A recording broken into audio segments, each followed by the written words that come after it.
omubaka muwulirize ekiddako. Omubaka Alozias bw'anaamala Honorable Sewungu ayogere.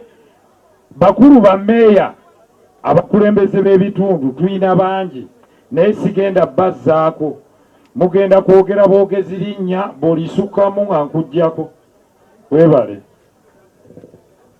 Bakungubazi bannaffe, kyakusaalirwa era kibi nnyo nti nze mubaka wa Lubaga South Katoro Bwama gwasembyeyo okulaba mu bulamu bwe osanga yandirabye ku balala. Naye engeri pulezidenti gy'ali mu kifo kino eno Robert Kyagulanyi Ssentamu, mbadde nsaba buli akkiririza mu nkyukakyuka tuyimbe akayimba kono. Olutalo nga luwedde tuliyambale ngule, tuliyambale ngule, tuliyambale ngule. Olutalo nga luwedde tuliyambale ngule, tulizimba mu Uganda empya. Mwebale nnyo bassebo ne banyabo. Pulezidenti waffe weebale nnyo kulaga byabufuzi bya kintu kikulu n'oba nti ozze mu kusiibula muganda waffe Honorable Katoro Bwama.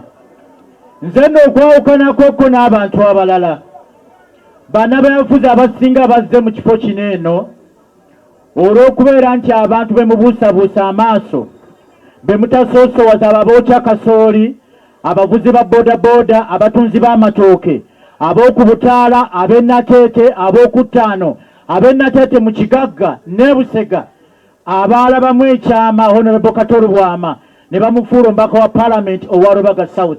Era ababaka bazze wano eno olw'okubeera nti yaliko omubaka waki owa Lubaga South. Naye bambi tebasobodde kujja olw'ensonga nti transport 2,000-3,000 ezibaleeta okujja wano eno tebazirina. N'ate era nembeebaza okubeera nti nabo ate bansiima okulaba nti nsobola okudda mu bigere bya Honorable Katoro Bwama, nsobola okulaba nga tugatta manifesto okulaakulanya constituency yaffe eya Lubaga South, era nga tugatte wamu engalo okwebaza ebyo byonna ebirungi Honorable Katoro Bwama byakoze. Bassebo ne bannyabo, Ssaabasajja Kabaka awangaale ne Nnaabagereka agerekera Obuganda. Our people power!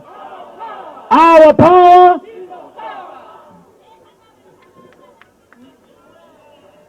People power!